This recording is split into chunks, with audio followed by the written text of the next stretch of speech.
E aí galera, sejam bem-vindos a mais um vídeo aqui no canal, como vocês estão? Estou aqui hoje para te passar algumas dicas em relação a humanas, né? Uma das áreas do conhecimento que é exigida, que é cobrada no Enem.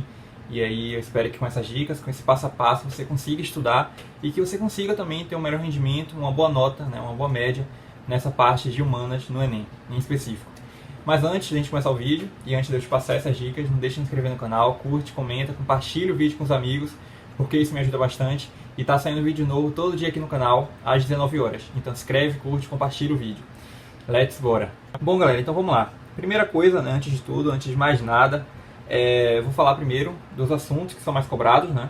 Porque eu acho que isso é a base, é o mais importante. Se você não sabe, fica muito difícil de você estudar, de você se planejar mesmo para poder ter um processo de estudo ali melhor, mais produtivo, né? E depois ter uma boa nota na parte de humanas. Eu já coloquei várias vezes aqui também no canal sobre isso, né? Sobre essa lista de assuntos que são mais cobrados em humanas, mas eu vou deixar disponível para você, já está disponível na verdade, no meu drive de estudo, né? @PedroCartelli lá no Instagram, o link está lá disponível, caso você não me siga, não me acompanhe por lá, eu vou deixar lá o link para vocês terem acesso a essa lista, mas basicamente os assuntos são esses, eu vou falar aqui para vocês, mas aí se vocês quiserem o material completo, né, para baixarem, eu vou deixar lá disponível no Instagram, @PedroCartelli, certo? Tá no drive de estudo. Tá no drive de estudo. Então vamos lá. Nesse drive você vai encontrar justamente os assuntos que são mais cobrados em humanas. E em humanas, como vocês sabem, né, a gente tem filosofia e sociologia, que é uma parte, depois história geral, história do Brasil, né, inserindo, né, tipo, história, e aí de história a gente tem história geral, história do Brasil, e também geografia. Então é isso. Aí vamos lá. Aqui em geografia a gente tem agricultura, geografia urbana, geografia populacional, globalização, cidadania, cartografia, estrutura da terra, fontes de energia, questão ambiental e atualidade. Aí em história, né? História a gente tem história geral, história do Brasil, como eu estava falando. E em história geral a gente tem pré-história, Egito Antigo, Mesopotâmia e Pérsia, Iluminismo, Independência dos Estados Unidos, Revolução Francesa, Grécia Antiga, Civilização Romana, Era Napoleônica, Neocolonialismo, Império Bizantino, Sistema Feudal, Primeira Guerra Mundial, Socialismo, Totalitarismo, Baixa Idade Média, Renascimento, Mercantilismo, Absolutismo, Revolução Industrial, Segunda Guerra Mundial, Nazifascismo e Guerra Fria. É muita coisa, né, galera, na parte de história geral. E aí, na história do Brasil, a gente tem expansão mercantil, grandes navegações, regime militar, sistema colonial, expansão territorial, economia mineradora, era Vargas, processo de independência, primeiro reinado, período regencial, segundo reinado, república da espada e república oligárquica. E aí, por fim, na parte de filosofia e sociologia, a gente tem escola helenística, racionalismo moderno, escola sofística, Aristóteles, né, Sócrates e Platão, filosofia medieval, filosofia moderna, escola de Frankfurt, Immanuel Kant e Nietzsche, sociologia contemporânea, cidadania, cultura e educação, política, poder e Estado, capitalismo, economia e sociedade, indústria cultural, Max Weber e um mundo globalizado. E é isso. Esses são os assuntos que são mais cobrados, né? Claro que tem uns que são mais cobrados do que outros, mas aí você só vai perceber na prática quando você estiver resolvendo questões. E é isso. De um modo geral, esses são os assuntos mais frequentes, né? Que são mais observados na parte de humanas. Bom, e aí, tendo consciência disso, vamos para a parte prática, né? Eu separei aqui 4 dicas para vocês, e aí eu vou ler e depois eu venho trazendo os apontamentos, né? A primeira coisa que eu coloquei é justamente isso, né? Que eu já tinha mencionado aqui no início.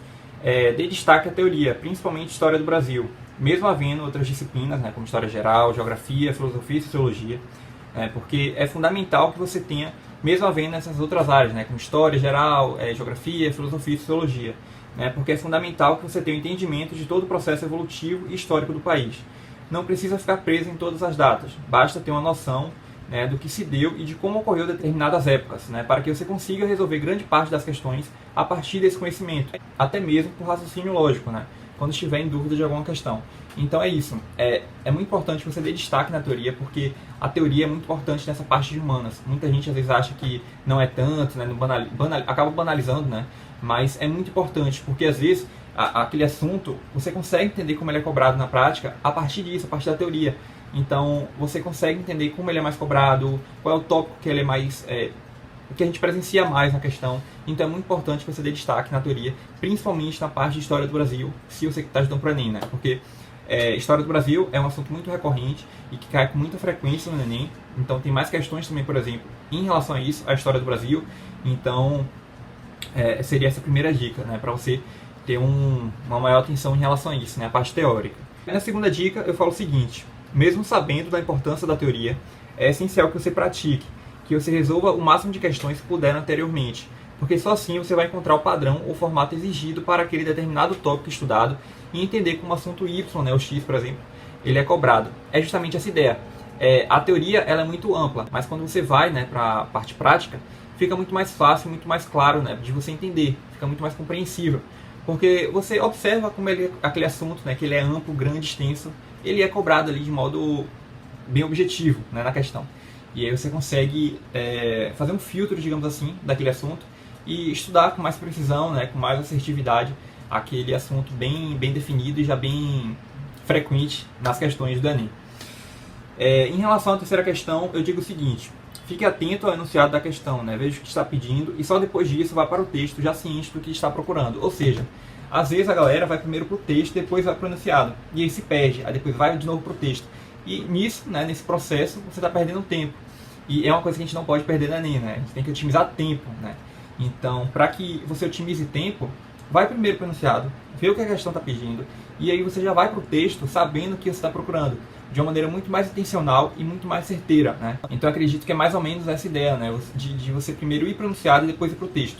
Porque você vai otimizar tempo e você já vai lendo ali o texto sabendo o que você está procurando.